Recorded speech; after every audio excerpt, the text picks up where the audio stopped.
Hello दोस्तों, स्वागत है आपका गवर्नमेंट एग्जाम प्रिपरेशन चैनल में। जो हम लोग का यूपी पीसीएस का टेस्ट सीरीज चल रहा है, जो कि अन्य स्टेट पीसीएस और जो भी स्टेट पीसीज हैं, स्टेट पब्लिक सर्विस कमीशन, जितने सारे एग्जाम होते हैं सबके लिए ये जो है लाभकारी है। ठीक है, तो हम लोग सस्टेनेबल इकोनॉमिक डेवलपमेंट का पार्ट 1 कर चुके हैं, पार्ट 2 आज करने वाले हैं। चलिए शुरू करते हैं। देखिए, पूरा टॉपिक कवर होगा, टॉपिक वाइज कवर होगा। ठीक है, हर सब्जेक्ट का जितने भी सारे सब्जेक्ट आते हैं, history, geography, economics, polity, current affair, सब कुछ जो है कवर होगा। ठीक है, यूपी स्पेशल, सीसैट।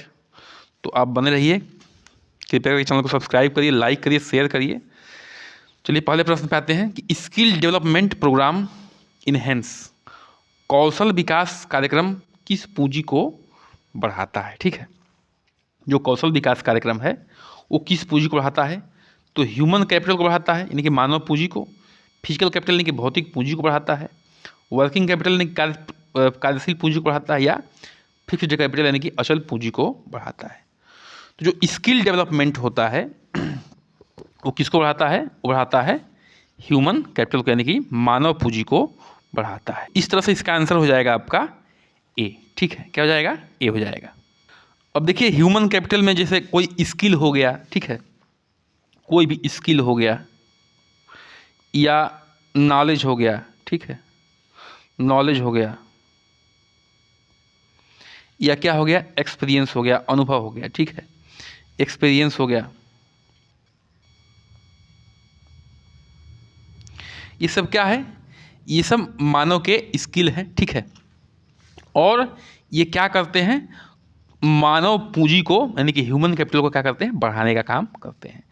तो कोई किसी चीज़ का स्किल हो गया, उस क्षेत्र का ज्ञान हो गया, या उसका अनुभव हो गया, ये जो है मानव पूंजी में आते हैं। ठीक है, अब देखिए, प्रधानमंत्री कौशल विकास योजना चली है। ठीक है, कि जो कि क्या करती है?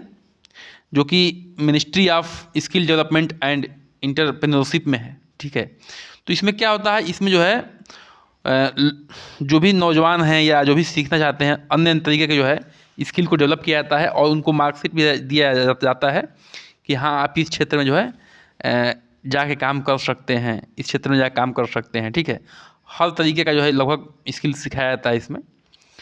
तो ध्यान से समझ लीजिए कि जो स्किल डेवलपमेंट होता है वो किसी चीज़ क्या करता है? मानव पूंजी को विकास करता है। स्किल जो होता है वो स्किल होता है, उसमें नॉलेज होता है, एक्सपीरियंस होता है। आगे बढ़ते हैं, दूसरे प्रश्न पे आते हैं। विच of the following will have not directly impact on human capital formation? निम्नलिखित में से किसका मानव पूंजी पर सीधा प्रभाव नहीं पड़ेगा? ठीक है, तो मानव पूंजी क्या है? ज्ञान है, स्किल है। ठीक है, ये सब मानव पूंजी है। तो देखिए, शिक्षा का तो पड़ेगा ही। ठीक है, मेडिकल कह रहे हैं कि चिकित्सा देखभाल का भी पड़ेगा, ट्रेनिंग का भी पड़ेगा, प्रशिक्षण का पड़ेगा, लेकिन इरिगेशन का नहीं पड़ेगा। तो जो नहीं पड़ेगा वही पूछ रहा है, किसका नहीं पड़ेगा? तो इरिगेशन का नहीं पड़ेगा। ठीक है, सिंचाई का मानव के मतलब कि स्किल डेवलपमेंट में कोई इफेक्ट पड़ने वाला नहीं है। तो देखिए, जो ह्यूमन वो जो है कैसे बढ़ सकता है, यानी कि मानव संसाधन कैसे बढ़ सकता है? स्किल को बढ़ाया जाए, उसको ट्रेनिंग दिया जाए। ठीक है, या उसको बेटर एजुकेशन प्रोवाइड किया जाए, हेल्थ केयर फैसिलिटी प्रोवाइड किया जाए। ठीक है, तो ये सब से जो है किसी भी मानव का उसकी विकास होगा, उसका जो है स्किल डेवलपमेंट होगा। लेकिन सिंचाई जो है एक अलग क्रिया है। ठीक है, तो इसका जो है स्किल डेवलपमेंट से, यानी कि ह्यूमन कैपिटल फॉर्मेशन से कोई मतलब नहीं है। आगे बढ़ते हैं, क्वेश्चन संख्या 3 पे आते हैं।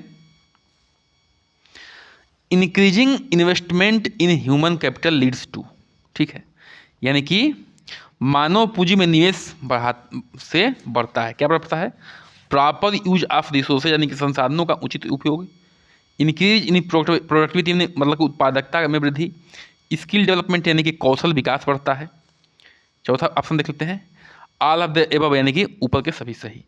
तो बिल्कुल सही बात है। ठीक है, ऊपर के सभी सही हो गए, मतलब उत्तर आपका हो जाएगा ये डी।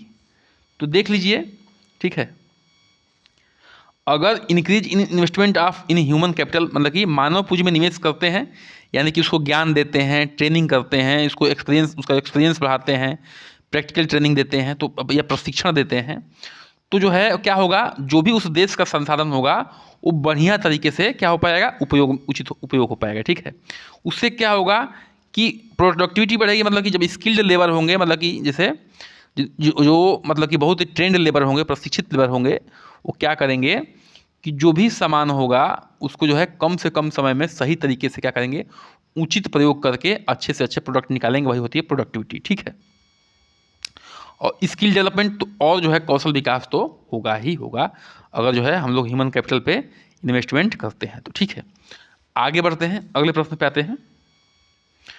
क्वेश्चन संख्या 4 पे आते हैं। इंक्लूसिव ग्रोथ वुड नेसेसिटीज, ठीक है, समावेशी विकास की आवश्यकता होगी। डेवलपमेंट ऑफ इंफ्रास्ट्रक्चर फैसिलिटी यानी कि अवसंरचना सुविधाओं के विकास के लिए।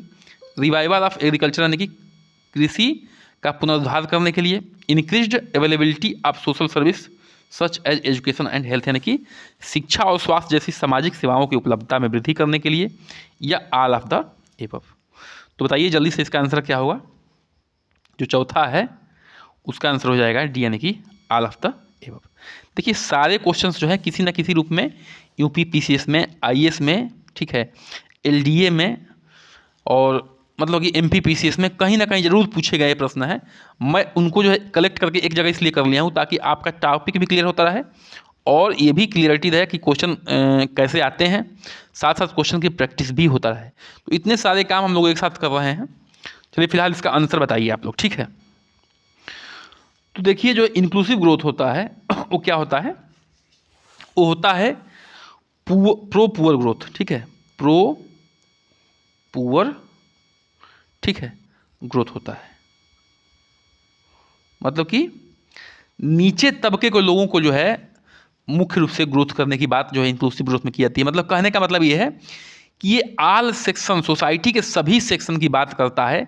इंक्लूसिव ग्रोथ का मतलब होता है कि सोसाइटी के सभी सेक्शन का जो है क्या होना चाहिए, विकास होना चाहिए। ठीक है, ये होता है हमारा इंक्लूसिव ग्रोथ। ठीक है, अब देखिए इसमें जो है रिसोर्स को जो है ऐसे एलोकेट किया जाए कि सभी सेक्शन के, सोसाइटी के जो भी रिसोर्स है, हमारा संसाधन है उसको जो है ऐसे एलोकेट किया जाए कि जो सोसाइटी का हर सेक्शन है, एवरी सेक्शन, ठीक है, एवरी सेक्शन, सोसाइटी का एवरी सेक्शन जो है क्या करे, उसको जो है फ़ायदा हो, इससे जो है उसका ग्रोथ हो, मतलब कि उसको मुख्य रूप से संसाधन का जो है हर सेक्शन के लोगों को फ़ायदा मिल सके, ऐसे एलोकेट किया जाए। ठीक है, तो इसका आंसर हमारा क्या होगा, डी होगा। तो देखिए इंक्लूसिव ग्रोथ में जो है डेवलपमेंट ऑफ इंफ्रास्ट्रक्चर फैसिलिटी, मतलब कि इंफ्रास्ट्रक्चर भी डेवलप होगा क्योंकि हमें हर तबके तक पहुंचाना है। ठीक है, एग्रीकल्चर का भी सुधार होगा।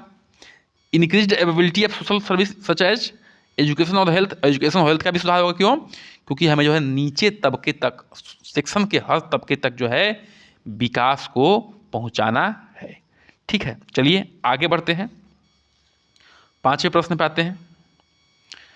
5वां प्रश्न देखिए क्या कह रहा है, which one of the following can be said to be essential the part of inclusive governance. ठीक है, अब ये हो रही है इंक्लूसिव गवर्नेंस की बात। ठीक है, निम्नलिखित में से किसे अनिवार्य रूप से समावेशी शासन का हिस्सा कहा जा सकता है।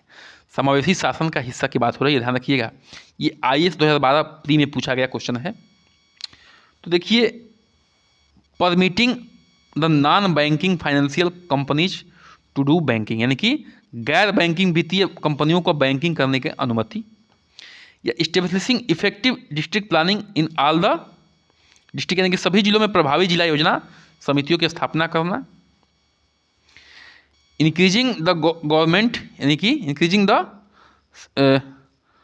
Government spending on public health, यानी कि सार्वजनिक स्वास्थ्य पर सरकारी खर्च करना, या स्ट्रेथनिंग द मिड डे मील, यानी कि मध्याह्न भोजन पर योजना मजबूत करना। ठीक है, तो ये सारे हमारे ऑप्शंस हैं। ठीक है, इसमें आपको ये बताने हैं कि इसमें जो है कौन सा आपका सही है। ठीक है, देखिए पहले तो ये जानिए कि ये क्या होता है, क्या हमारा इंक्लूसिव गवर्नेंस, इसको पहले हम लोग जान लेते हैं। ठीक है, अब इंक्लूसिव गवर्नेंस का मतलब ये होता है, ध्यान समझिए, इंक्लूसिव गवर्नेंस का मतलब क्या होता है कि जो भी गवर्नमेंट प्रोवाइड करती है, जो भी फैसिलिटी प्रोवाइड करती है, वो हर सेक्शन को मिलना चाहिए, इक्वली प्रोवाइड होना चाहिए, ठीक है।